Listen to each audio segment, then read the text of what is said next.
Masih di CNN Indonesia Prime News dan kalau di DKI Jakarta mulai hari ini menjalankan PSBB masa transisi. Nah, di sejumlah negara ini sudah menerapkan new normal. Kira-kira apa saja aturan yang diterapkan dan apa dampaknya dari penerapan tersebut? Kita akan bahas bersama malam ini dalam aturan di negara-negara yakni new normal ala internasional. Kita akan ke negara pertama. Ini negara tetangga kita Singapura di mana sudah menerapkan konsep new normal. Berlaku mulai 2 Juni 2020, diterapkan dengan 3 fase di sana. Dan sebelumnya memang mereka sudah menerapkan lockdown ya. Mereka sudah mulai kemudian membuka secara bertahap lewat 3 fase. Di antaranya berlaku di sekolah. Untuk di sekolah ini mulai dibuka terutama untuk taman kanak-kanak. Namun ada syaratnya, di mana semua siswa, guru dan juga staf yang ada di sana wajib hukumnya untuk memakai face shield dan juga memakai masker. Selain itu juga harus melakukan pengecekan suhu serta menjaga jarak fisik. Sementara itu bagaimana kemudian penerapannya di tempat ibadah? Kita ambil contoh di masjid. Kalau hari ini di Jakarta kita sudah saksikan bersama ada sejumlah daerah begitu atau sejumlah masjid ini yang sudah mulai menggelar sholat Jumat. Namun di Singapura sholat Jumat dan sholat berjamaah ini dia. Saya berikan tanda tidak boleh karena memang sholat Jumat dan sholat berjamaah masih belum diperbolehkan untuk berlaku di sana. Meskipun memang masjidnya sudah dibuka. Ada sejumlah aturan yang diterapkan di masjid. Mulai tanggal 2 hingga 7 Juni ini dibukanya pada jam-jam operasional tertentu saja.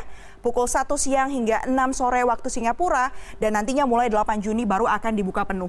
Pertanyaannya kapan kemudian masih diperbolehkan nantinya untuk mengadakan sholat berjamaah dan sholat Jumat?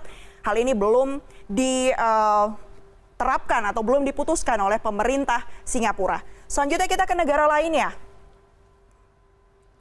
Penerapannya di Jerman, di mana ini pelonggaran lockdown sudah dilakukan mulai 20 Mei 2020 di sana.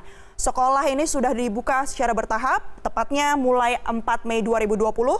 Dengan prioritasnya ini adalah siswa yang ada di tahun terakhir, baik itu di sekolah dasar maupun sekolah menengah. Namun yang harus tetap diperhatikan, protokol kesehatan terus diterapkan. Mulai dari itu tadi face shield, masker, pengecekan suhu hingga menjaga jarak fisik. Bagaimana kemudian di rumah ibadah? Ini rumah ibadah juga sudah mulai dibuka, termasuk diantaranya gereja. Tapi yang berbeda ini di gereja yang ada di Jerman, ini tidak diperbolehkan untuk kemudian bernyanyi.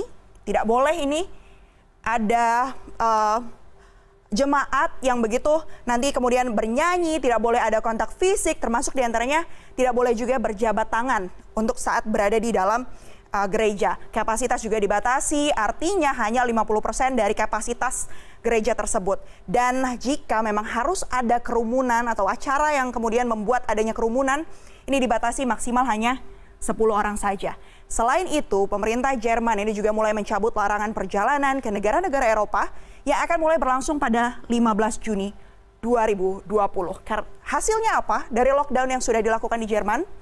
Ternyata berdasarkan hasil evaluasi, pemerintah Jerman ini mengklaim mengutip data dari Worldometers bahwa kasus positif virus corona di negara ini berangsur menurun dan juga mulai landai setelah pelonggaran lockdown ini dilakukan di sana.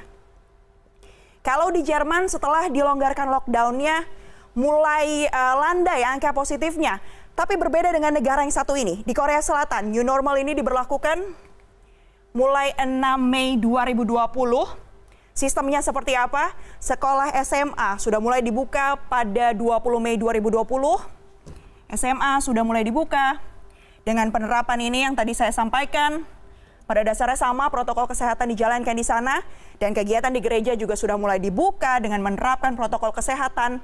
Lalu saat memberlakukan new normal pada 6 Mei, fasilitas publik ini juga mulai dibuka secara bertahap. Mulai dari perpustakaan, ada juga taman, serta tempat hiburan.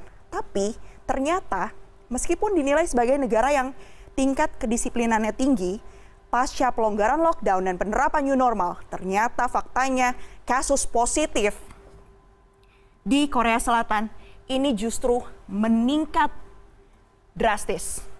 Ada 2 klaster baru yang muncul, salah satunya adalah klaster tempat hiburan yang ada di kawasan Itaewon. Oleh karena itu, dampaknya pembatasan sosial juga kembali diberlakukan mulai Jumat lalu 29 Mei 2020 yang akan diberlakukan hingga 14 Juni 2020.